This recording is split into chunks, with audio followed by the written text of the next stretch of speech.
Carolinians are going with Trump. It's Trump land. And I think it's time that the polls start to reflect that, absolutely. But, you know, here's the thing.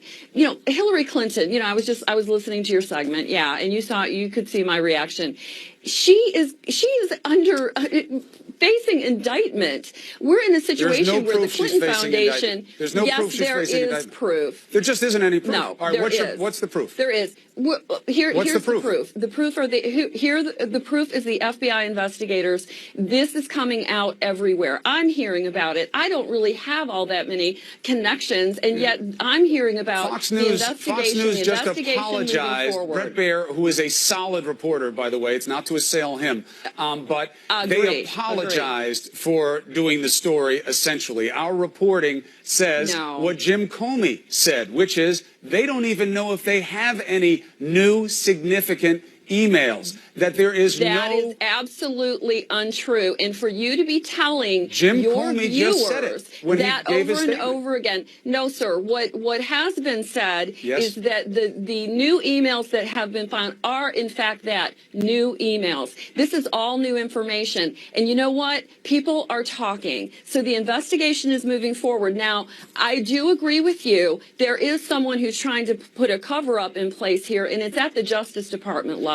But that's where it is. That's a conspiracy theory, and that's fine for you to believe it. But you said it is not she's facing indictment. When you say somebody is Congresswoman, when you say somebody is facing indictment, that means that you know something that the FBI is about to do. We have no basis of proof that that is about to happen. You may want it to happen.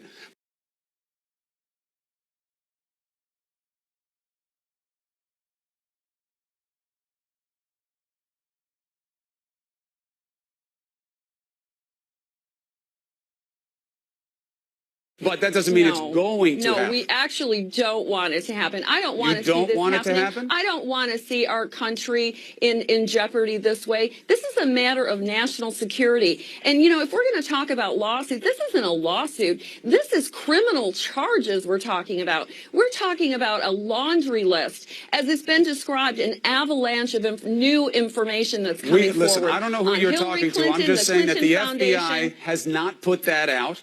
They did not make a case against the foundation at the DOJ level. Comey said that it is not a close call.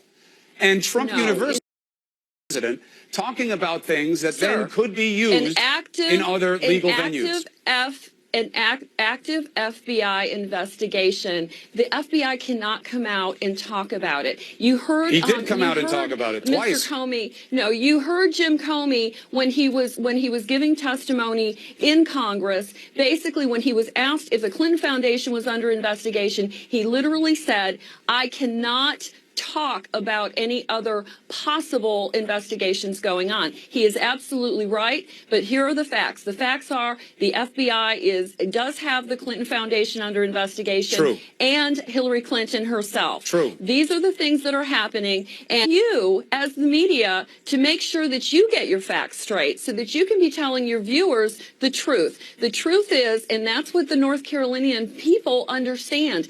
You know, I am not seeing any of the excitement for Hillary Clinton in our African-American population here in North Carolina. And no matter how many times President Obama comes and speaks to the African-American population and millennials, he cannot overcome the fact that there are millions more in poverty today. The greatest number of those are the African-American population. That's what those good people understand and know. And the argument becomes, why is the situation still not where it needs to be, and who's going to be better at moving it forward? It's worse off than when Barack Obama took office. Millions more are in poverty today than when Barack Obama took office. It was during the largest economic depression of our lifetime. The country is not in worse situation today than it was in 2008. Yes, that's just fact. Sir. Look he at created the numbers. 15 million jobs in that time. The U.S. credit was under assault. The stock market had tanked. There's just no question. question about that. Let me ask you about something else.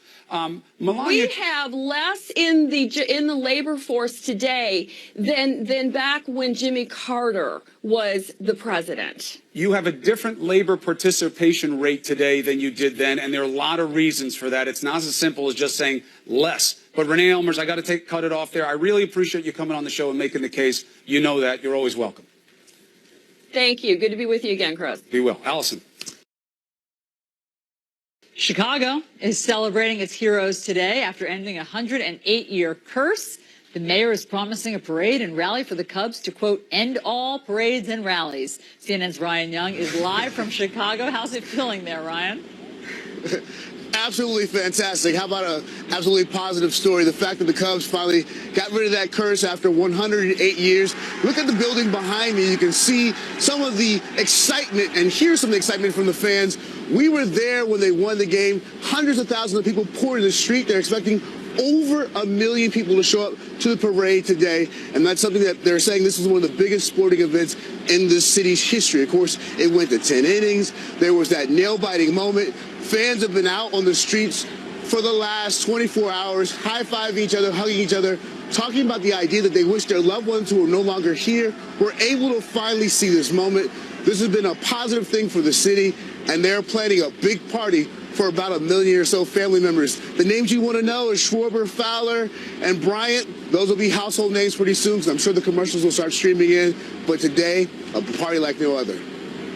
There's a nice-looking jacket Ryan Young has on there, by the way, for what it's worth. Thank you. Looks good. All right, just 4 days remain. What do you do with this amount of time? There's so many things you could be doing, but you got to pick priorities, right? Sleeping. And both of these campaigns know that the more people they get out to vote from their own coalition, the better. We have 2 advisors who lived this scenario in 2012. They're going to tell us what you need to do right now. America's Choice 2016 is brought to you by VoteForEnergy.org, a program of the American Petroleum Institute. Log on to learn more. Go to CNNPolitics.com for more in-depth analysis and news from the election trail. It's simple supply and demand. More abundant energy means more affordable energy. Producing more American oil and natural gas will help keep energy bills in check.